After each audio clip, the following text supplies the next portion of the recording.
గోదావరి ఎంత పలికింది అనడానికి మీకు నేను ఒక ప్రబల సాక్ష్యం చెప్తాను. ఇప్పటికీ మీరు అంబసత్రం అని ఉంది భద్రాచలంలో, వెళ్ళాలి తప్పకుండా. భద్రాచలం వెళ్లి సీతారాముల్ని చూసి వచ్చేసానంటే సరిపోదు, అంబసత్రంకి వెళ్ళాలి. అంబసత్రంలో పమిడిఘంటం వెంకటరమణయ్య గారు అని చెప్పి మహానుభావుడు, పెళ్లి కూడా చేసుకోలేదు. ఆయన అంత గొప్ప అన్నదానం చేస్తుండేవారు. ఆయన అమ్మవారిని ఉపాసన చేసేవారు. అంబా అనేవారు. ఆయన నైవేద్యం పెట్టే ముందు అంతే, చుట్టూ కూర్చున్న వాళ్ళందరికీ గజ్జెల చప్పుడు వినపడేది, అమ్మవారు వచ్చేది, చప్పుడు ఒకటే వినపడేది, అమ్మవారు ఒక్కటి ఆయనకు కనపడేది. మీకు ఇప్పటికీ చెప్తారు, అక్కడికి వెళ్తే అంబసత్రువు దగ్గరికి ఆయన కొండ వెనక గిన్నెలో పాలు పోసి కొండ మీదకి ఇలా చూసి సీతమ్మా అని పిలిచేవారు. పెద్ద పాము అందరూ చూస్తుండగా జర జర జర జర జర జరలాడుతూ కొండ మించి దిగొచ్చి పాలు తాగి కొండెక్కిలిపోయేది. ఒకప్పుడు ఆ పమిడిఘంటం వారు అన్నదానం చేయడానికి వంటవాళ్లు దొరకలేదు. వంటవాళ్లు దొరకకపోతే ఆయన అమ్మవారికి చెప్పారు, అమ్మ వంటవాళ్లు దొరకలేదమ్మా, సీతారామ కళ్యాణం వస్తోంది ఎలాగమ్మా అన్నారు. అంటే అమ్మవారు అంది, బెంగ పెట్టుకోకోయ్, రామలక్ష్మణులు వచ్చి వంట చేస్తారులే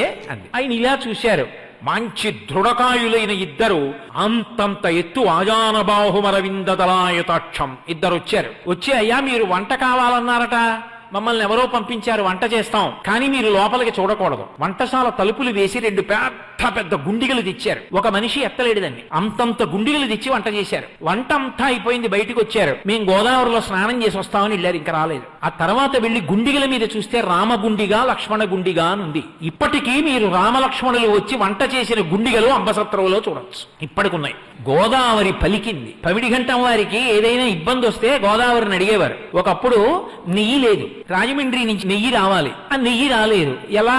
ఆయనకు అనుమానం వచ్చింది, నెయ్యి లేకుండా అభిగారం ఎలా చేస్తారు, భోజనం ఎలా చేస్తారు? అందుకని ఆయన తిన్నగా గోదావరి ఒడ్డుకి వెళ్ళారు. వెళ్లి 2 బిందెలతో గోదావరి నీళ్లు తీసుకున్నారు. అమ్మ 2 బిందెలు నెయ్యి అప్పిప్పించు, నెయ్యి వచ్చిన తర్వాత నీకు ఇచ్చేస్తానన్నారు. అలాగేనంది గోదావరమ్మ. ఆయన ఇంటికి తెచ్చారు. తెచ్చి గోదావరి నీళ్లు కదండి, గోదావరి నీళ్లు కదండి, నెయ్యి ఏమిటండి అన్నారు. వడ్డన మొదలెట్టండ్రా అన్నారు. అన్నీ వడ్డించి అభిగారం చేయడానికి ఆ బిందెలో ఇలా ఉద్ధరిని ముంచారు. నెయ్యి అయిపోయింది 2. ఆ తర్వాత రాజమండ్రి నుంచి నెయ్యి వచ్చింది. 2 నేతి బిందెలు పట్టుకెళ్ళి అమ్మ అప్పుచ్చుకున్నాను కదా పుచ్చుకోని ఇచ్చేశారు, గోదావరిలో కలిపేశారు. నేను అందుకే మీతో మనవి చేస్తున్నా, గోదావరి తల్లి పలుకుతుంది, ఎందరికో పలికింది ఆవిడ. ఆవిడ కడుపులో లక్ష్మీ నృసింహ స్వామిని పెట్టుకుంది, ఆవిడ కడుపులో ఇన్ని పెట్టుకుంది.